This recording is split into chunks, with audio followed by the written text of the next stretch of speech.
बिस्मिल्लाहिर्रहमानिर्रहीम। अस्सलामुअलैकुम। मेरा नाम मिर्ज़ा उज़ैर बेग, तर्जुमा नेफ्ट हक ग्रुप। जैसा कि आप सबके इल्म में था कि नासिर भाई एक अहम स्पीच रिकॉर्ड करवाएंगे और आप लोगों के किए गए सवालात के जवाब देंगे। तो सखर के नंबर के दोस्तों के नंबर पर जो सवालात किए गए वो 130 लोगों ने सवालात किए हैं, जिनकी तादाद 270 है। काफ़ी तादाद में जो सवालात हैं वो तकरीबन एक जैसे ही हैं। आप लोगों का टाइम बचाने के लिए नासिर भाई सवालात के जवाब देंगे। मेरी टीम में हैं हबीब गुलगोपांग और सैयद अमीन शाह, जो कि सवालात को अलग अलग कर रहे हैं। मुझे वो सवालात देते जाएंगे और मैं वो सवालात के नासिर भाई से जवाब लेता जाऊंगा, ताकि कम से कम वक्त में ज़्यादा से ज़्यादा लोगों के सवालात लिए जा सकें। जी नासिर भाई, सबसे पहला सवाल है मेरा आपसे, रमज़ान से अब तक कोई स्पीच आपकी क्यों नहीं आई? सबसे पहले तो तमाम देखने और सुनने वालों को मेरी जानिब से सलाम, अस्सलाम वालेकुम व रहमतुल्लाहि व बरकातहू। बहुत ज़्यादा खुशी हुई दोस्तों कि आप तमाम दोस्तों ने सवालात पूछे और मेरी टीम ने जिस तरीक़े से उनको सब जमा किया है, ग्रुपों के अंदर भी और उनके पर्सनल नंबरों पर भी सवाल आता है। तो आज जैसा कि मैंने स्पीच करनी थी, लेकिन मैंने स्पीच का प्रोग्राम इसीलिए कैंसिल कर दिया कि सवालात बहुत ज़्यादा हैं। अच्छा जी उज़ैर भाई, आपने सवाल किया कि रमज़ान से अब तक आपने कोई स्पीच क्यों नहीं रिकॉर्ड कराई। बात यह है कि मैं रमज़ान से कोरोना वगैरह का मसला भी था, फिर उसके बाद मैं विज़िट पे गया पाकिस्तान के मुख्तलिफ सेंटरों के अंदर भी, फिर व्हाट्सएप ग्रुप का स्टार्ट भी था, फिर कुछ लॉयल से मीटिंग्स वगैरह भी थी, कुछ अपनी पर्सनल मसरूफियात भी थी और साथ साथ कुछ इलाकाई सियासी मसरूफियात भी थी और लोगों का मैं इंतज़ार भी कर रहा था। और COD जब फाइनल हो उसी के बाद से हमारा काम शुरू होता है, लेकिन जब COD फाइनल ही नहीं हो रही हो तो फिर सोचना पड़ता है। और इसलिए भी रमज़ान से स्पीच रिकॉर्ड नहीं कराई कि ये एक बात की जाती है कि नासिर भाई आप स्पीच रिकॉर्ड कराते हो तो COD जो है वो फाइनल होते होते रुक जाती है, या मैंने इसलिए भी नहीं कराई कि बोनस जो है वो बकरीद का मिल जाए, वरना उसका ब्लेम भी आप मुझ पर ही लगा देते कि नासिर भाई आपकी वजह से बोनस वगैरह नहीं मिला। नासिर भाई, सवाल नंबर है एक और मेरे पास सवाल आया है कि बहुत सारे लोगों ने ये सवाल किया है मुझसे कि महबूब मलिक ने जो गुस्ताखाना अल्फाज इस्तेमाल किए, क्या मैनेजमेंट ने इस पर कोई कार्रवाई नहीं की? आपके सेंटर से भी कोई दरख्वास्त नहीं आई। आप नासिर भाई इस मौजू पर तफसील से जवाब दें। भाई सबसे पहले तो मैं ये कहूँगा कि महबूब मलिक ने जो ये गुस्ताखाना जुमले अदा किए हैं वो कुफ्र पे मबनी है। वो इस तरीक़े से कि मैंने इस तमाम मैटर के अंदर जो है ना बहुत सोचो विचार की और तमाम मसालिक के उलमा इकराम से भी रब्ता किया और लॉयर से भी मैंने रब्ता किया। तो जो मेरे पास कंक्लूड करके जवाब मिला उलमा इकराम का वो ये मिला कि जो ये अल्फाज हैं कि कोई शख्स अगर अज़ान के दौरान स्पीच कर रहा है और कोई दूसरा शख्स ये कहता है कि आपने स्पीच के अंदर महबूब साहब बोल दिया कि अल्लाह ख़ुद गवाही दे रहा है, महबूब फ़हीम साहब की बात की। तो दोस्तों उलमा इकराम का ये कहना है इस बारे में कि प्यारे आका अलैहिस्सलातु व तस्लीम हज़रत मोहम्मद मुस्तफ़ा सल्लल्लाहु तआला अलैहि वसल्लम के ज़ाहिरी पर्दा फरमाने के बाद अब ये सिलसिला मौकूफ़ हो चुका है। हुज़ूर सल्लल्लाहु तआला अलैहि वसल्लम के पास आखिरी किसी शख्स की गवाही आई तो वो हम आयशा थी। तो इस हवाले से अगर कोई शख्स ये अक़ीदा रखता है कि किसी की कोई गवाही दे सकता है तो ये अक़ीदा ही कुफ़्र है, और अगर अक़ीदा नहीं रखता लेकिन ये अल्फाज बयान कर देता है तो उसको तौबा करनी चाहिए, रुजू रिकॉर्ड करना चाहिए। और जिस किस्म का जहाँ पे जिस प्लेटफॉर्म का इस्तेमाल करते हुए किया उसी प्लेटफॉर्म पे तौबा करनी पड़ेगी, घर में तौबा नहीं हो सकती। बहुत अजीब सा लगा कि दूसरे शहरों ने जो है या दूसरे लोगों ने या यूनियन के अपने लोगों ने इसके ऊपर किसी ने भी इस चीज़ को गलत नहीं कहा, बल्कि एक साहिवाल के हमारे दोस्त हैं उन्होंने तो बात यहाँ तक कर दी कि अपने ग्रुप के अंदर कि मैं कुरान और हदीस से साबित कर दूंगा। उसमें बहुत सारे लोगों ने कहा कि यार महबूब साहब इसमें तो आपकी कोई गलती नहीं है। अच्छा, अब मैंने दरख्वास्त क्यों नहीं दी और जो तमाम सेंटरों ने दरख्वास्त दी उनको मैं मुबारकबाद पेश करता हूँ। हमने इसलिए दरख्वास्त नहीं दी कि हम इस केस को देख रहे थे, मैनेजमेंट ने इसके खिलाफ एक्शन ले नहीं सकती थी, इस वजह से नहीं ले सकती थी क्योंकि ये मजहबी मसला होता है तो उसको दूसरे एंगल से देखा जाता है। हम शायद इसके खिलाफ FIR कटवाते। लॉयर से हमारी बात हुई तो उसने कहा कि ये वॉइस रिकॉर्डिंग है, और उज़ैर भाई ये जो वॉइस रिकॉर्डिंग होती है ये कोर्ट में प्रूव नहीं होता, तो बेकार बेमकसद सा था। और हमने हमारा मकसद हरगिज़ ये नहीं था कि कोई महबूब को सज़ा दिलवा दें, महबूब को बाहर कर दें। हमारा जो मकसद था वो ये था कि एक गलत बात अगर किसी भी फोरम पे किसी भी जगह कर दी तो वो उसकी तौबा कर ले, लेकिन ये उनकी ज़िद है, ये उनका मसला है। तो लिहाजा हमने एहतजाज रिकॉर्ड करा दिया। जो भी पाकिस्तान के सेंटर के लोगों ने स्पीच दरख्वास्त दी तो वो उनका एहतजाज रिकॉर्ड हो गया, मैनेजमेंट तक बात पहुंच गई। अब मैनेजमेंट उसको मुंह बंद करे, उनको मेल करे, कुछ भी करे, वो मैनेजमेंट का काम है। हमारा ये काम नहीं है कि हम मैनेजमेंट के ऊपर कोई चीज़ मुसल्लत करें या यूनियन पे मुसल्लत करें। कोई भी हम अपोजिशन होती है उसका काम उज़ैर भाई ये होता है कि कोई भी चीज़ गलत देखे तो बस उसको हाईलाइट करना उसका काम होता है, तो हमने हाईलाइट कर दी। बिल्कुल नासिर भाई, एक और सवाल है मेरे पास, COD फाइनल क्यों नहीं हो रही?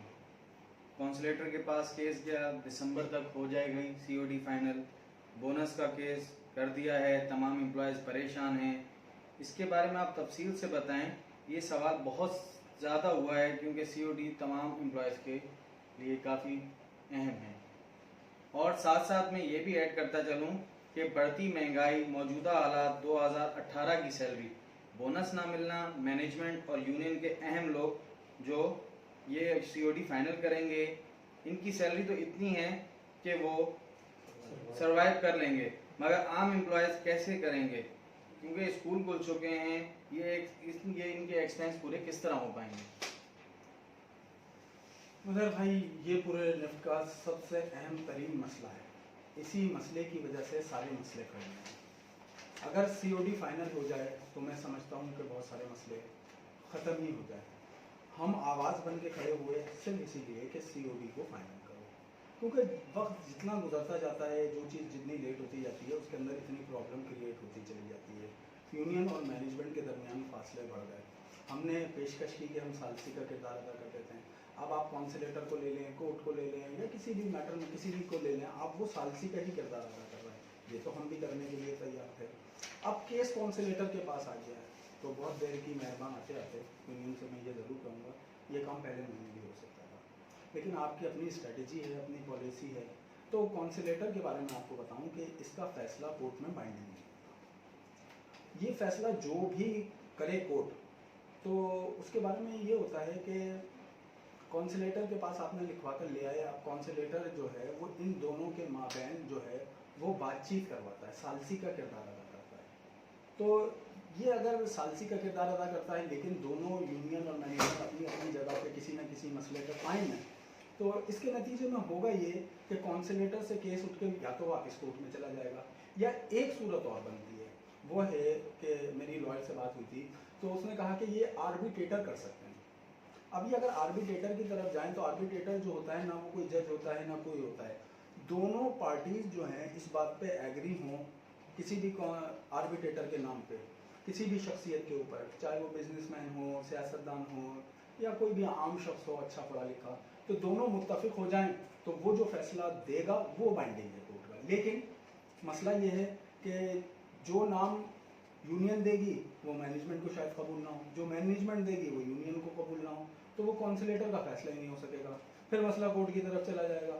अब कोर्ट की तरफ जाता है तो कोर्ट में तो आपको पता ही है अभी तक इसकी हेयरिंग ही शुरू नहीं हो सकी। तो हेयरिंग होती है, एक अपने दलाल, एक अपने पूरा चीज़ें बताता है, फिर दूसरी पार्टी अपनी पूरी चीज़ें बताती है, फिर उन दोनों के दरमियान जिरा होती है, फिर सबूत का टाइम, मतलब वो कोर्ट का प्रोसीजर बहुत लंबा है। अगर कोई ये कह रहा है कि दिसंबर तक हो जाएगा या जनवरी तक हो जाएगा तो ये बेवकूफ़ाना बात है। अगर इसको इसी तनाजुर में देखें कि कॉन्सुलेटर, कोर्ट और आर्बिट्रेटर उन तमाम मामलात को देखते हुए, तो मैं समझता हूँ कि ये मसाइल का हल कुछ भी नहीं है। मसाइल का हल एक साथ बैठ के मुज़ाकरात करके यूनियन और मैनेजमेंट यही हल निकलेगा। 3 साल का मैनेजमेंट 25% देने को तैयार है और वो बाइंडिंग है, तो 3 साल का 25% मिल जाते तो वो भी मुनासिब था, लेकिन अगर उनको लगता है इससे ज़्यादा मिल सकता है तो वेल एंड गुड, अच्छी बात है, हमें भी मिलेगा। लेकिन इसको जल्द से जल्द फाइनल कराएं। जिस तरीके से सवाल में भी है कि स्कूल खुल रहा है, बहुत ज़्यादा एक्सपेंसिव है, लोग मुझसे भी सवाल करते हैं नासिर भाई अब हम क्या करें, कैसे गुजारा करें। तो जिस तरीके से इसमें है कि यूनियन के जो लोग हैं उनकी सैलरी ज़्यादा है या मैनेजमेंट के लोग हैं तो वो तो सरवाइव कर सकते हैं। 30-35-25 हज़ार वाला बंदा किस तरीके से सरवाइव करे, किस तरीके से बजट बनाए, महंगाई बहुत ज़्यादा है। तो यूनियन और मैनेजमेंट को जो है ना बहुत ज़्यादा सीरियस होकर इसको देखना होगा। और मैंने हमेशा यही बात की है कि यार सबसे पहले सीरियस होकर सिर्फ इस मसले को देखो। अगर सीओडी को या तो आप अलग पोर्शन कर लो और इंक्रीमेंट का पोर्शन अलग कर लो, इंक्रीमेंट फाइनल कर लो सीओडी कोड में, और जिस तरीके से आप खेल रहे हो तो वो खेलते रहो, चाहे वो 2020 खेलो या टेस्ट मैच खेलो। नहीं नासिर भाई बिल्कुल, अल्लाह पाक करे कि ये मसला जल्द से जल्द हो। नासिर भाई इंक्रीमेंट के हवाले से एक सवाल आया है, इंक्रीमेंट क्या मैनेजमेंट और आम एम्प्लॉयज़ मिलकर कोई रास्ता निकाल सकते हैं या आप इसमें कोई रोल प्ले कर सकते हैं? तो इस हवाले से आप क्या कहेंगे? उधर भाई देखें ये करना तो इन दोनों ने ही है, मैं तो इसमें कुछ भी नहीं कर सकता और मेरी कोई औकात है भी नहीं।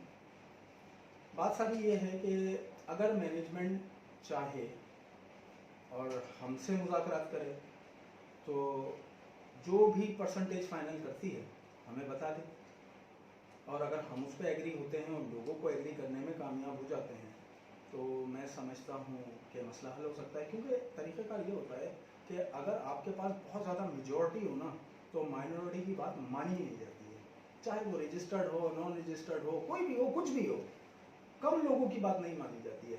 अगर हमसे बात करें तो हम जो है पूरे पाकिस्तान से जो है तमाम एम्प्लॉय से सिग्नेचर करवा के दे देंगे, लेकिन वो जितना दे रहे हैं कि उस पर हम मानते हैं या नहीं मानते ये अलग डिबेट है। जी एक और सवाल है, क्या लीव इनकेशमेंट मिलेगा या वो भी बोनस की तरह सीओडी या कोर्ट से मिलेगा फाइनल होकर? ये बहुत अजीब सा सवाल है लेकिन लोग अपने फ्यूचर के लिए सोच रहे हैं। दिसंबर बहुत दूर है भाई, इंशाल्लाह उससे पहले मसाइल हल हो जाएंगे। लेकिन मैं आपको ये बताता चलूँ कि बोनस अगर नहीं मिला तो मैं कोर्ट में केस भी है, तो उसमें ये है कि 2019 की जो उधर भाई सीओडी है 2018 की, तो उसके तहत 2019 के तमाम तर मामला होंगे। लेकिन 2019 की सीओडी फाइनल नहीं हुई है तो 2020 की कोई चीज़ नहीं मिले तो कोई मसला नहीं है, नहीं मिले जब तक के फाइनल ना। तो ये मैनेजमेंट की सवाबदीदी है कि वो लीव इनकेशमेंट चाहे तो दे चाहे तो नहीं दे, लेकिन मैं हाथ जोड़ के दरख्वास्त करता हूँ मैनेजमेंट से कि वो बड़ा ही करम ये ज़रूर पैसे दें, क्योंकि पब्लिक बहुत ज़्यादा परेशान है। आम एम्प्लॉइज़ का जीना दर हकीकत उधर भाई बहुत ज़्यादा मुश्किल हुआ है, वो उसका सर्वाइव करना मुश्किल है, क्योंकि आटा, घी, तेल, चीनी, दाल वाल और फ्यूल तमाम चीज़ों पर पैसे बहुत ज़्यादा बढ़ चुके हैं। और नासिर भाई एक बहुत सख्त सवाल है, शायद आपको पसंद आए या ना आए, लेकिन हमारे दोस्तों ने ये किया है, लोगों का हक है वो आपसे सवाल पूछें। आपने जो शहरों में जिन जिन सिटीज़ में आपने विज़िट किए, क्या उसके पैसे आपको मैनेजमेंट ने दिए थे और आपकी लोगों से मुलाकात कैसी रही? ये तासुर पेश करने की कोशिश की जाती है कि मैं मैनेजमेंट के साथ हूँ, मैनेजमेंट से मिला हुआ हूँ, मैनेजमेंट से मेरे बहुत ज़्यादा कोई राब्ता है, ऐसा कुछ भी नहीं। पहले तो मैं आपको क्लियर कर दूँ, और मैनेजमेंट पैसे देगी क्यों? अगर मैनेजमेंट पैसे दे तो ये मैनेजमेंट बेवकूफ़ी करेगी, क्योंकि मैं तो अभी रजिस्टर्ड भी नहीं हूँ, अभी तो मैं यूनियन बना रहा हूँ। तो उन तमाम तर तनाज़ुर में अगर आप देखते हैं तो मैनेजमेंट को पैसे नहीं देने चाहिए। अब जिस शख्स ने भी ये बोला है, सवाल कहाँ से उधर कराची से है? जी नासिर भाई, तो कराची के मेरे इस दोस्त को मैं ये ज़रूर कहूँगा कि मेरे भाई कि आप इल्ज़ाम लगाएं, ये आपका जमहूरी हक है, लेकिन अगर आप इसमें कहें कि नहीं ऐसा ही हुआ है तो उसके सबूत उसी शख्स को देने होंगे, ऐसा हरगिज़ नहीं। जी नासिर भाई, लोगों ने आपको मुस्तरद कर दिया है, लोग आपके पास क्यों नहीं आ रहे? देखें लोग नहीं आ रहे ऐसा तो नहीं, लोग तो आ रहे हैं। अभी गुजरावाला से 12 लोगों ने लातानुकी की, लाहौर के फ़खर इमाम भाई ने फ़खर इकबाल भाई, तो मैं उनको मुबारकबाद भी पेश करता हूँ। अब रही बात कि लोग क्यों नहीं आ रहे, भाई लोग इस वजह से नहीं आ रहे हैं कि लोगों का सवाल ये है कि आपके पास आ जाए क्या इंक्रीमेंट मिल जाएगा? जवाब होता है नहीं। लोग पूछते हैं अगर आपके पास हम आ जाएं, आपकी तादाद हो जाएगी तो क्या सीओडी आप फाइनल करोगे? मैं जवाब देता हूँ नहीं। अगर आपके पास हम आ जाएं और तो क्या अगले दिन इलेक्शन हो जाएगा? मेरा जवाब होता है नहीं। क्या आप अपने लोगों को मैनेजमेंट से कुछ दिलवा सकते हो? मेरा जवाब होता है नहीं। तो अक्सर लोग ये तमाम चीज़ों को इस तनाजुर में सोचते हुए नहीं आते हैं। लेकिन अगर आएंगे ही नहीं तो इन फ्यूचर मसाइल कैसे हल होंगे? किसी न किसी ने तो कदम उठाना होता है। ये हमारे 4 साथी जो इस वक्त बैठे हुए हैं, इन लोगों ने ये सफ़र शुरू किया और इन सब लोगों की अनथक मेहनत की वजह से इस वक्त हम 70+ पे तो चले गए। लेकिन क्या ये 70+ बहुत हैं कि हम इसकी बदौलत पूरे पाकिस्तान में मसाइल हल कर दें या मुकाबला कर लें? क्या या तो हम गलत हैं तो ठीक है, हमें मुस्तरद किया जाए। लेकिन अगर हमें सही हैं, लोगों को लगता है कि हम सही हैं, तो फिर लोगों को पॉजिटिव होकर, बेखौफ होकर, आगे मुस्तकबिल को देखते हुए मैं समझता हूँ फैसले लेने चाहिए। बहरहाल लोग आए, मैं बड़ा पुरुम्मीद हूँ और मुतमईन हूँ। नासिर भाई, कहा यह जा रहा है कि 7 लोगों में नई यूनियन रजिस्टर्ड हो जाती है, आप यूनियन रजिस्टर्ड क्यों नहीं करवा रहे? आपके पास तो 70 से ज़ायद लोग हैं, मैनेजमेंट होने नहीं दे रही, यूनियन होने नहीं देगी, आप कब करवाएंगे यूनियन रजिस्टर्ड? देखिए, इसके जो दूसरा पार्ट है, पहले तो मैं उसका जवाब देता हूँ कि मैनेजमेंट नहीं होने देगी या यूनियन नहीं होने देगी, तो ये जवाब इंतहाई फजूल सा है। क्योंकि कोर्ट के उसूल ये होते हैं कि आप उसकी जो रिक्वायरमेंट है और जो फॉर्मेलिटीज़ हैं, जो तमाम पेपर वर्किंग है, और वो पूरी करें।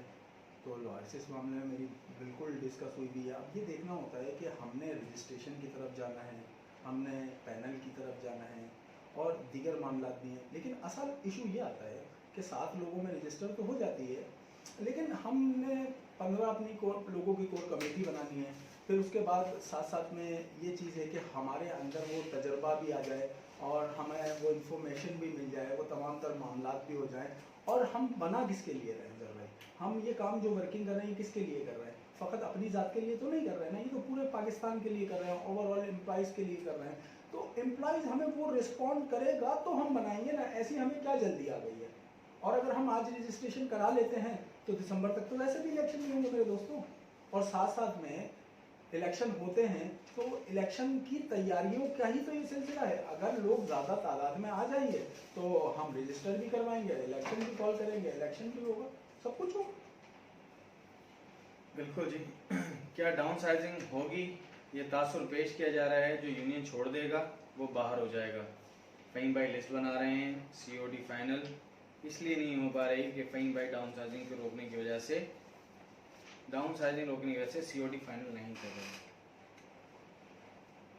तो आप इस बारे में क्या कहेंगे?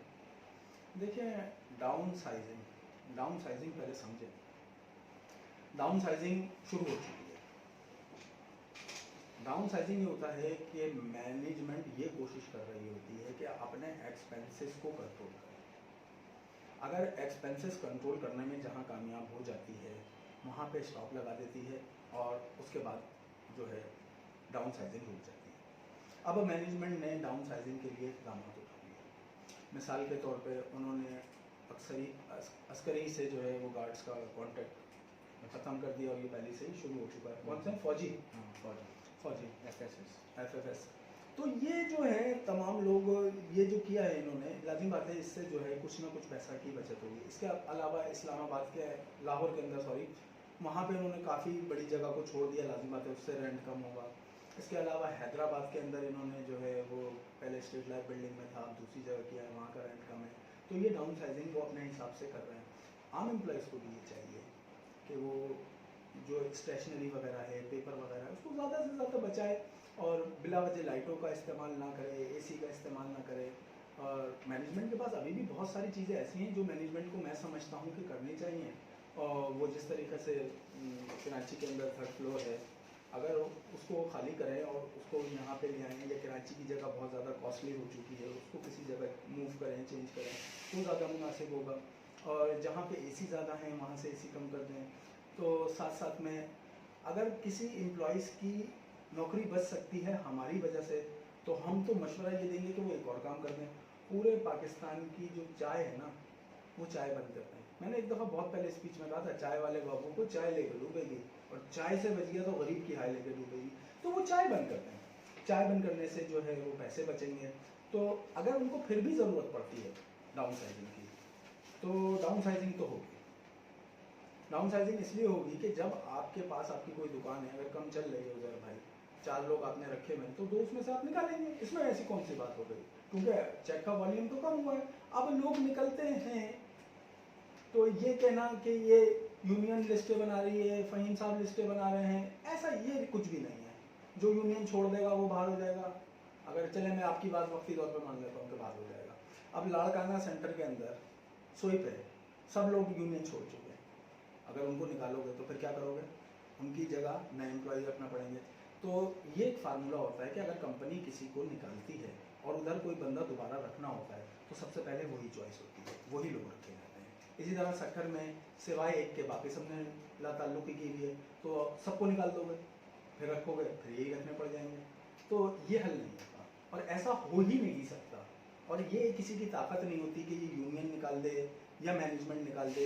ये बोर्ड ऑफ डायरेक्टर फैसला करते हैं और बड़ी बड़ी कंपनियों में डाउन साइजिंग हुई है, 5-5, 8-8 हज़ार एम्प्लॉय निकले, बहुत सख्त यूनियन थी, बहुत ज़ोरदार यूनियन थी। हमारी तो खैर यूनियन कागजी यूनियन है और बिल्कुल डमी यूनियन है, इस वक्त बिल्कुल 2 साल से कोई परफॉर्म नहीं कर पा रही। बिल्कुल जी। आगाही से मुतालिक सवाल है, आप क्या समझते हैं यूनियन को इसका जवाब देना चाहिए? बिल्कुल नहीं देना चाहिए। जिसने भी ये सवाल किया था उसका तरीक़ेकार बिल्कुल इंतहाई नामुनासिब था और इसलिए जवाब नहीं देना चाहिए कि वो जवाब दे ही नहीं सकते। जवाब दे सकते होते तो अब तक भाई जवाब दे चुके होते। और अगर मैं समझता हूँ कि आगाही 3 जो थी उसको सामने रखें तो इतना कहूँगा कि फिर तमाम एम्प्लॉइज़ को ताल्लुक ही कर देनी चाहिए, वरना उनके जवाब लेने चाहिए उनसे। ये जवाब मैंने थोड़ी देने हैं, ये तो यूनियन में देने। जी, हमने आपका नजरिया जाना नासिर भाई। एक और सवाल है, 2 यूनियन होने का आपकी नज़र में सबसे बड़ा फ़ायदा आम एम्प्लॉयज़ के लिए क्या होगा? देखिए अभी 2 यूनियन बनी नहीं है लेकिन फ़ायदे नज़र आ रहे हैं। जहाँ हम गए वहाँ पे यूनियन भी पहुँची, जहाँ 4 साल से यूनियन नहीं पहुँची वहाँ पे भी यूनियन पहुँची। जिनको मना नहीं पा रही थी उनको मना रही है। सेंटरों में जाके एक एक पेपर दिखा रहे हैं, हमने यूँ किया, हमने यूँ किया। ये किसकी वजह से? दूसरी यूनियन बनने जा रही है इस वजह से। अपने ग्रुप में एक एक को एक एक चीज़ बता रहे हैं, एक एक चीज़ समझा रहे हैं। तो यूनियन जो एक्टिव हुई है वो दूसरी यूनियन बनने की वजह से हुई है। तो इससे आम एम्प्लॉयज़ की तो इज्जत बढ़ी है, आम एम्प्लॉयज़ की वैल्यू बढ़ी है। और मार्केट में जब कभी भी उधर भाई कोई कॉम्पिटिटर आएगा तो लाजमी बात है जो मौजूद होगा या जिसकी हुकूमत होगी उसको मोहताज होना पड़ेगा। अगर वो गलती करेगा तो अपोजिशन में कोई भी होगा वो तनकीद करेगा। तो आम एम्प्लॉयज़ को इससे बेशुमार बेनिफिट्स मिल रहे हैं और मिलते रहेंगे, मैं समझता हूँ। क्या यूनियन के साथ आपका इत्तेहाद मुमकिन है? अरे भाई ये बड़ा खतरनाक सवाल किया है आपने।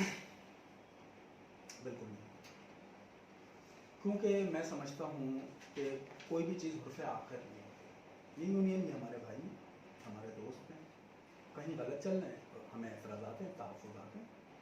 इत्तेहाद तो हो सकता है लेकिन आज मैं आपको बता देता हूँ जर भाई इस सवाल के तवस्सुल से कि हमारा ना कोई 44 पॉइंट का एजेंडा होगा, ना कोई 17 एडिशनल पॉइंट हो के इत्तेहाद करें। दोनों का एजेंडा है। तो यकीनन ये स्पीच यूनियन के अहदेदार और नुमाइंदे सब सुनेंगे। उनको बता दूँ ये 2 एजेंडा पूरा कर दो, हम आपके साथ हैं। कर दो अनाउंस। पहला कि जो भी COD फाइनल होगी, फाइनल होने के बाद तमाम सेंटरों में लगा दी जाएगी। ये तमाम सेंटर का, तमाम एम्प्लॉयज़ का बुनियादी हक है। और जनरल सेक्रेटरी से लेके तमाम अहदेदार और इंक्लूड CWC मेंबर तमाम पे आप इलेक्शन करा दें। एक इलेक्शन की आप डेट दे दें, मामला ख़त्म। COD जो भी फाइनल हो उस पर लगा दें, हमें आपसे कोई एतराज़ नहीं। बड़ी सिंपल सी बात है, ये 2 काम कर दें, बिल्कुल इत्तेहाद हो सकता है, इसमें कौन सी ऐसी बात होगी। ठीक है जी। 2018 की COD वायरल हो गई है, क्या 2010 से 2017 तक की COD एम्प्लॉयज़ को मिल सकती है? बिल्कुल मिल सकती है। यूनियन से लें, यूनियन के पास होगी। जिन्होंने फाइनल किए उनसे लें, बिल्कुल उनके पास होगी, उनसे लें। ये आपको लेनी चाहिए, आप क्यों नहीं लेते? जिन्होंने लाताल्लुकी कर दी वो तो बेचारे नहीं ले सकते, लेकिन जिन्होंने लाताल्लुकी नहीं की वो डिमांड करें ना कि हमारे लिए क्या लिया, अपने लिए क्या लिया, क्या मराते नहीं, क्या मामला। तो ये तमाम तर चीज़ें जो हैं वो आपने ही करनी है एम्प्लॉयज़। ये इसमें तो कोई ऐसी दो राय नहीं है कि नहीं मिल सकती। क्यों नहीं मिल सकती भाई? और यही हमारा, हमने कहा इत्तेहाद हो सकता है, COD लगनी चाहिए, यही हमारा मोटो है। नासिर भाई, एक और सवाल आया है। आप पे इल्ज़ाम है कि आपको इस्तेमाल किया जा रहा है और कुछ यूनियन के अहदेदारों को भी। देखें, जो हक बोले, जो सच बोले, जो एक ग्रुप को छोड़ के बाहर आ जाए तो उस पर कोई इस किस्म के इल्ज़ाम बर्दाश्त नहीं करते हैं। और उनके पीछे जो मैनेजमेंट होती है तो उनके ऊपर यूँ इल्ज़ाम लगाया जाता है कि यार ये इन्होंने छोड़ा है और इनके साथ ये मिले हुए, वरना ये स्पीच रिकॉर्ड कैसे करा रहे हैं। भाई ये हमारा जमहूरियत है, तो ऐसा नहीं है कि कोई इस्तेमाल कर रहा है, हम इस्तेमाल हो रहे हैं। अच्छा जी, अगर इस्तेमाल कर रहा है और इस्तेमाल हो रहे हैं और उसके सवाल में ही जवाब है कि आप पे ये इल्ज़ाम है, तो भाई इल्ज़ाम ही है ये। और कुछ यूनियन के अहदेदार, ये यूनियन के अहदेदार से आपकी मुराद क्या है? यूनियन के अहदेदार से मुराद फरहान, सलमान, नोमान, आसिफ भट्टी, रज़ाक और दीगर लोग।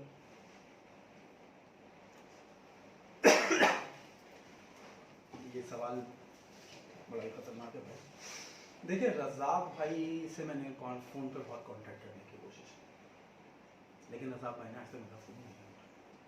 मैं उतनी बात करूँगा जो सच है। तो रज़ाक भाई से तो मेरा कांटेक्ट ही नहीं है, और दीगर लोगों के नाम भी लिखे होते तो बता देता। अब रह गई बात नोमान, फरहान, सलमान, आसिफ भट्टी, तो अल्हम्दुलिल्लाह ये मेरे दोस्त हैं, इनसे मेरा रास्ता भी है और जब मैं जाता हूँ इनसे मुलाकात भी करता हूँ, बैठता भी हूँ, खाता पीता भी हूँ उनके साथ, और शुरू से दोस्ती है, अब तक दोस्ती है।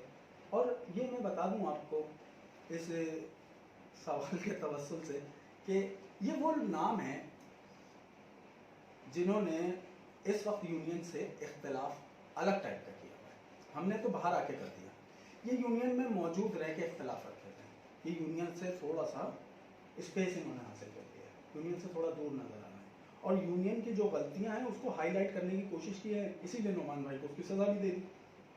अब रह गई बात ये आसिफ भट्टी है, आसिफ भट्टी की तो दरख्वास्त जाफ़र शिराजी ने की, वो तो यूनियन को ही की, तो यूनियन उसके ऊपर एक्शन ले लेती। फरहान भाई हैं, सलमान भाई हैं, ये यूनियन से किनारा कशी इख्तियार करेंगे, क्यों करे हुए हैं? क्योंकि उनके तहफ़्फ़ुज़ात हैं, एतराज़ात हैं। बहरहाल मेरे दोस्त हैं, मैं मेरे से कोई भी फ़ोन पे बात करे, मेरी जावेद भाई से भी बात हुई है मुख्तलिफ हवाले से, तो ऐसा नहीं है। और कोई भी सामने मिलेगा, आएगा, मैं कहीं जाऊंगा, मुझे मिलेगा, मैं उससे मिलूंगा, बात करूंगा, साथ कोई ऐसा इशू नहीं है, इसमें कौन सी बड़ी बात है। सही।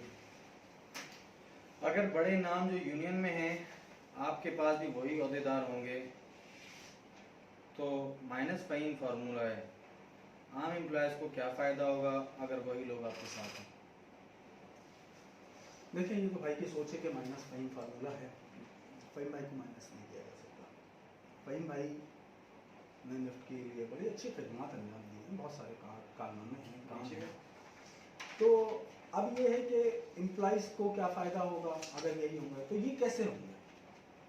मिसाल के तौर पे यही नाम लिए जा रहे हैं, जैसे नोमान, फरहान, सलमान या रज़ाक, आसिफ भट्टी, तो ये अहदेदार नहीं हो सकते।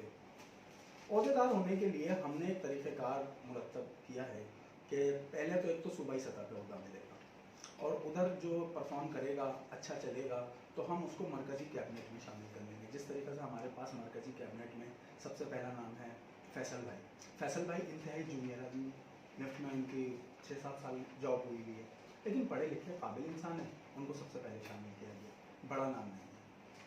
हबीबुल गोपान साहब हैं, इनको पूरे पाकिस्तान में शायद कोई भी नहीं जानता था, लेकिन हमने इनको एग्जीक्यूटिव कमेटी में डाला।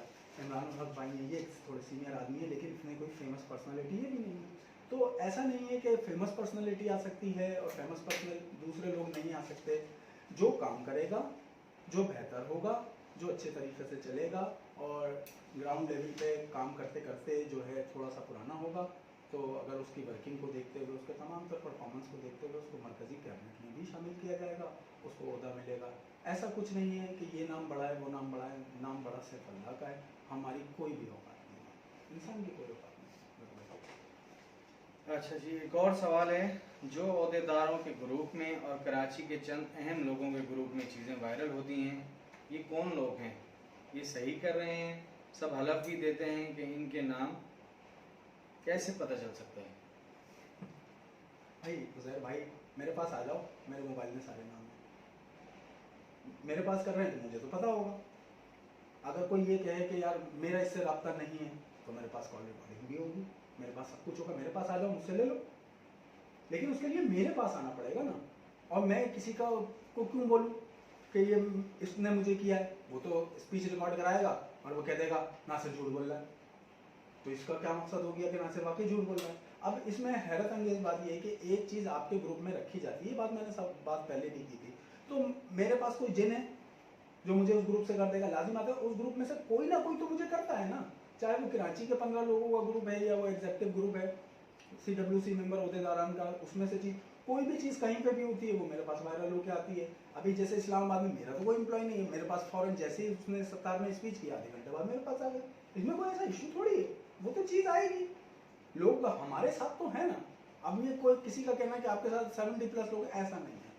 लोग आ नहीं रहे हैं, ताल्लुकी ना करना एक अलग मैटर होता है। मेरे साथ बहुत ज़्यादा लोग हैं। जैसे कि मैं समझता हूँ कि इस वक्त इस्लामाबाद में 80% लोग मेरे साथ हैं, और लाहौर से जिस तरीके से शोर चल रहा है ना, 50% लोग लाहौर में, कराची में तकरीबन 30% लोग। अभी कुछ दिन पहले कराची से भाई आपको पता ही होगा 4 रुकनी वफ्द मुझसे मुलाकात करने भी आया था, और कुछ मामला थे तय हुए हैं, कुछ नहीं हुए। तो ये सिलसिला तो चलता रहता है, ऐसा नहीं है कि इधर से नहीं है उधर से नहीं है, सब तरफ से लोग हमारे साथ हैं। और ये रही बात कि इनका नाम कैसे मिल सकता है, तो यूनियन को जिन पे शक हो उनका नंबर ले जाके आप निकलवा लो। 6 महीने का डेटा निकल जाता है, सिर्फ 2000 रुपये खर्च होते हैं भाई। आपसे नहीं निकलना, मुझसे निकलवा लो, मैं निकलवा के दे देता हूँ। उसमें पता चल जाएगा कौन किससे रास्ते में है, कौन किससे बात करता है, किसकी किससे मुलाकात हुई, क्या हुई। और ये सबको पता है कौन किससे मुलाकात नहीं कर रहा है। ये तो आपके ग्रुप के अंदर होता है कि इसको यूँ कर दो, इसके साथ ये कर दो, ये कुछ चीज़ें चलती रहती हैं। और सवाल है नासिर भाई, नेफ्ट का हाल और नेफ्ट का मुस्तकबिल आप कैसा देख रहे हैं? आपको कोई तब्दीली नज़र आ रही है? लेकिन निफ्ट का हाल तो मैं बहुत बेहाल देख रहा हूँ, और COD फाइनल नहीं हुई तो मैं समझता हूँ कि ये जो यूनियन के हार्ड लाइनर हैं या मैनेजमेंट के हार्ड लाइनर हैं, ये मुश्किल है। और जिस तरीके से बहुत गुजरता जा रहा है और गुजरता जाएगा, एम्प्लॉइज़ की बेबसी, वो जो डाउन साइजिंग का आपने सवाल किया ना, तो फिर डाउन साइजिंग की ज़रूरत नहीं पड़ेगी। जो अच्छे पढ़े लिखे लोग हैं, वो मेरी एक दो से बात हुई तो मैंने उनसे बात की, कोयटा के हमारे साथी थे, तो उन्होंने कहा उधर भाई, मैंने कहा यार क्या समझते हो अगर ये मसला है तो आप यूनियन क्यों नहीं छोड़ते? तो उसने कहा नासिर भाई मैं तो जो हालात देख रहा हूँ ना, मैं नेफ्ट छोड़ने का सोच रहा हूँ। और बहुत सारे लोगों ने मुख्तलिफ ऑफिस में CVयाँ जमा कराई हुई, अगर उनको जॉब अपॉर्चुनिटी मिल गई तो वो छोड़ के चले जाएंगे। या कुछ लोग तो कारोबार करने का सोच रहे हैं कि कोई ठेला शेला लगा लें, कोई छोटी मोटी दुकान खोल लें, क्योंकि इतना नहीं होता। ये कोई तरीका नहीं है कि चंद लोगों की वजह से 600 लोग परेशानी में हो। फुल टोटल 10-15 लोग हैं जिनकी वजह से ये सारी परेशानी है। ये कोई, मैं समझता हूँ कि ये बिल्कुल फजूल सा काम चल रहा है। ठीक है जी। आपने नासिर भाई, एक और आपसे सवाल है, आपने अपनी स्पीच में कहा था यूनियन मैनेजमेंट को एक मेल कर दे, जो लाताल्लुकी कर चुके हैं इनको इंक्रीमेंट मिल जाए। यूनियन ऐसा क्यों नहीं कर रही? यूनियन ऐसा कर ही नहीं सकती भाई। वो इसलिए नहीं कर सकती कि अगर यूनियन ऐसा कर देती है तो मैं समझता हूँ कि जो फ़हीम के 50 लोग हैं मुश्किल से बचे हुए, इससे ज़्यादा फ़हीम के पास बंदे नहीं हैं। फ़हीम भाई के पास, तो फ़हीम भाई के पास ये जो 50 बंदे बचे हैं, ये शायद इस्तिक़ामत के साथ खड़े रहे हैं। बाकी सब लोग जो है ना वो इंक्रीमेंट लेने के लिए इधर आ जाएंगे, उनका इंक्रीमेंट सेटल हो जाएगा, तो इनकी स्ट्रेंथ हो जाएगी। लोग इनके साथ थोड़ी खड़े हैं यार, लोग खड़े हुए हैं जो लोग इतने मसाइल में, वो बहुत सारी जगहों पे तो मेरी बात हुई, बोला ना, मैंने कहा हमारे साथ खड़े हो, बोला अपने पाँव पे खड़े होने की हिम्मत नहीं है, तुम बोला हमारे साथ खड़े हो। लोग कैसे खड़े होंगे? लोग इस मुश्किल के अंदर कैसे खड़े होंगे? लोग एक कप चाय पिलाते भी 100 दफ़ा सोचते हैं भाई इस वक्त किसी को, क्योंकि जो आमदनी है वो 2018 की है, जनवरी सैलरी हमारी, और साल चल रहा है 2020, और साथ साथ में महंगाई हुई है 2023-24 की, और साथ साथ में सब ने लोन निकलवा लिए हैं, उसमें से भी पैसे डिडक्ट हो रहे हैं। उनकी तनख्वाह लगाई हुई है 2016-17 की, या 8-9 साल का जो गैप है, तो कहाँ से बेचारा पाँव पे खड़ा होगा? वो हमारे साथ कैसा खड़ा होगा? लेकिन जितनी उधर भाई, मैं तमाम सेंटरों में गया, इज्जत मिली, उन्होंने मुझे घुमाया फिराया, खिलाया पिलाया, या जहाँ मैं रुका वहाँ होटल स्टे उन लोगों ने दिया, और जिस तरीके से उन्होंने अपना दर्द बयान किया, बहुत सारे लोग आंसुओं से रो गए और हमें बहुत दुआएं दी, बहुत तारीफ़ की, आप बहुत अच्छा काम कर रहे हो। ये हमारे लिए, जिन सेंटरों ने भी ऐसा किया, ये हमारे लिए एजाज़ भी है, सनद भी है, मैं समझता हूँ। नासिर भाई, एक और सवाल है। कराची में 3rd फ्लोर ऑफिस का हिस्सा है, ऑफिस टाइमिंग 9 to 5 है, 9 to 5 तक इसको खुलना चाहिए, ये रात लेट क्यों खुला होता है? यार मैं इस बारे में, ये तो सवाल मैनेजमेंट का है बहरहाल उजैर भाई, लेकिन मैं जो है मैनेजमेंट को इस बारे में मेल भी कर दूंगा, उनसे पता भी करूँगा। उसूली तौर पे अगर 9 to 5 ऑफिस खुलना चाहिए तो उसके बाद खुलता है, तो जो भी वहाँ बैठे हुए होते हैं उनको भी सोचना चाहिए। और ये मैं समझता हूँ मैनेजमेंट की नाइल है, वो अगर कराची में ही ऐसा हो रहा है तो बाकी सेंटरों का क्या क्या कहेंगे आप? उनको मैं समझता हूँ कि इस चीज़ के ऊपर एक्शन लेना चाहिए और सख्त से सख्त एक्शन लेना चाहिए। नासिर भाई, क्या बताइए, मेरा आखिरी सवाल हो, शायद आप लोगों का कोई जी। सवाल है जी। जी, क्या मैनेजमेंट आपकी नज़र में 100% सही है? लेकिन ये भी सवाल मुश्किल है, ये सवाल ऐसा मुश्किल है कि 100% कोई सही नहीं होता।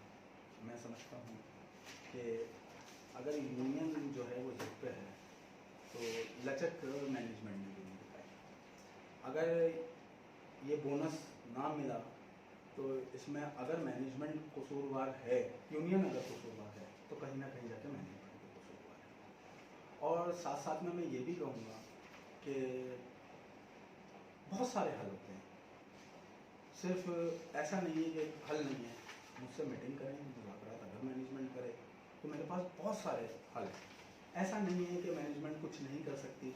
लोग यूनियन से तो मायूस हो चुके हैं, 95% लोग उधर भाई यूनियन से मायूस हो चुके हैं, 5% लोग को होप है, लेकिन 50% लोग मैनेजमेंट से भी मायूस हो चुके हैं।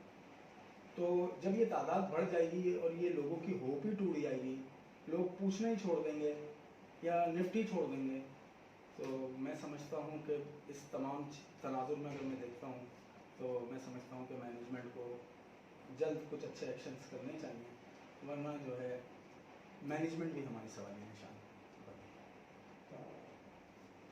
नासिर भाई, एक और सवाल तो नहीं है, लेकिन फिर भी मैं आपसे एक रिक्वेस्ट करूंगा, निफ्ट के हालात को देखते हुए कोई शेर सुनो। उधर भाई एकदम आपने ये बोल दिया, शेर सुना दे। उधर भाई हालात जो है ना ऐसे हैं कि आपने स्टार्ट में भी कहा था कि आपने रमज़ान से कोई स्पीच रिकॉर्ड नहीं कराई। मसरूफियात ये तमाम चीज़ें अपनी जगह पे, लेकिन असल मसला ये है कि मैं शर्मिंदगी महसूस करता हूँ। मैं जिस तरीके से एम्प्लॉइज़ को परेशानी में, तकलीफ़ में देख रहा हूँ ना, मुझसे देखा नहीं जा रहा, लेकिन बेबसी ये है कि मैं कुछ कर नहीं सकता। मैं क्या करूँ? मैं रातों को ये सोच रहा होता हूँ कि यार मैं क्या करूँ, मैं इन लोगों के लिए अच्छा कैसे करूँ। इसकी वजह ये है कि एम्प्लॉयज़ ने मेरे साथ उस तरीके से भरपूर अंदाज से आ नहीं रहा। उसके दिमाग में दसियों शक व शुबात, ख्यालात, वहम, मैं मैनेजमेंट के साथ हूँ तो ये बड़े नाम मेरे साथ आएंगे तो बनेगी, ये मेरे साथ हैं, ये पहले कर दें, ये कर। तो भाई मैं आम एम्प्लॉयज़ से सबसे पहले तो ये कहूँगा, भाई आप अपना फैसला खुद ले लो। हज़रत सौलेह अलैहिस्सलाम की कौम थी उधर पे, तो अल्लाह ने एक ऊँटनी उतारी, तो वहाँ पे 4 लोगों ने मिलकर उस ऊँटनी का कत्ल कर दिया। जब उस ऊँटनी का कत्ल हो गया तो अल्लाह ताला ने लोगों से पूछा गया कि भाई ये किसने किया, तो सब खामोश है। हालांकि लोगों को पता था कि इसका कातिल कौन है, वो जानते थे कातिल कौन है, सब लोग खामोश है। उस खामोशी की सज़ा ये हुई कि उस पूरी कौम पे अज़ाब आया। और अब इसी तनाजुर में अगर मैं इसको देखता हूँ तो ये जो निफ्ट के लोग हैं ना, बोलते हैं मेरा मसला थोड़ी है, मुझे क्या फ़ायदा होगा, मैं तो खामोशी से बैठा रहूँ। ऐसे काम नहीं चलेगा, क्योंकि तब्दीलियाँ, इनकलाब, बेहतरियाँ कोई और नहीं लाता है, आप खुद लाते हो। आप लोग जागो, आप लोग उठो, आप लोग देखो। आपने ही सोचना है, आपने ही सब कुछ करना है। शेर सिर्फ क्या शेर पढ़ूँ, दिसंबर की तरफ हो बहुत दिलाई है, ऐसा कुछ भी नहीं है, लेकिन दिसंबर को मैं बहुत अहम समझता हूँ, तो दिसंबर के हवाले से आपको एक शेर सुना देता हूँ। अगर भाई साहब थोड़ा सा जहन में नहीं आ रहा, बहरहाल दोस्तों ये शेर मैं आपको बाद में सुना दूंगा, ये तो एक शेर की बात थी। आप लोगों से सिर्फ इतना कहना है कि खुदा का सोचिए, अपने लिए भी सोचिए, अपने दोस्तों के लिए भी सोचें। आप तब खड़े होंगे जब डाउन साइडिंग हो जाएगी, आप तब खड़े होंगे जब आप कर्जाई हो जाएंगे, मखरूज हो जाएंगे, जब लोग एक दूसरे के गिरेबानों तक पहुंच जाएंगे। आज भी एक स्पीच आई, देख के अफसोस हुआ, इस्लामाबाद से सरदार भाई की। इससे क्या होगा? कुछ भी नहीं। फैसलाबाद से एक दरख्वास्त आई मैनेजमेंट के पास, उससे क्या होगा? कुछ भी नहीं। जबरन करा रहे हैं, ये मैनेजर पीछे है, वो मैनेजर पीछे है। हमें भी पता है यूनियन की सपोर्ट में कितने मैनेजर हैं, हमने आज तक उनमें से किसी एक का नाम नहीं लिया, नहीं देते। वो रोक रहे हैं, ये मैं बता चुका हूँ, तो रोक रहे हैं, बुरी तरीके से रोक रहे हैं। लेकिन वो रोक रहे हैं या कोई CWC मेंबर रोक रहा है या कोई मरकजी अहदेदार रोक रहा है या कुछ भी रोक रहा है, उनके रोकने से कुछ नहीं होता, उनके रोकने से कुछ भी नहीं होता। आपने फैसला खुद लेना। तमाम देखने और सुनने वालों को शुक्रिया। अस्सलाम वालेकुम व रहमतुल्लाहि व बरकातहू।